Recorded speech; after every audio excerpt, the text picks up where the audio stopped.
Let's learn about WCAG 2.1 Success Criterion 2.2.1 Timing Adjustable. This criterion ensures that users have enough time to read and use the content on a web page.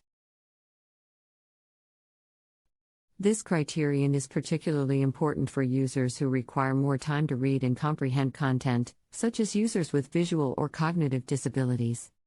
Here's how to implement it in code with examples.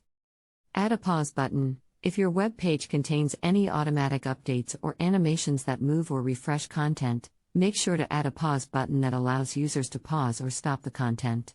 Provide options for users to control the timing of content. Offer users the option to change the timing of any content, such as videos or slideshows, on the web page.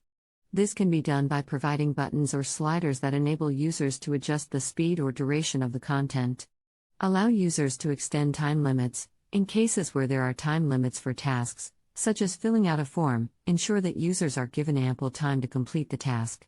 For example, you could provide an option for users to extend the time limit or remove it entirely. Here are some examples of how to implement Success Criterion 2.2.1 in code. Example 1. Adding a pause button.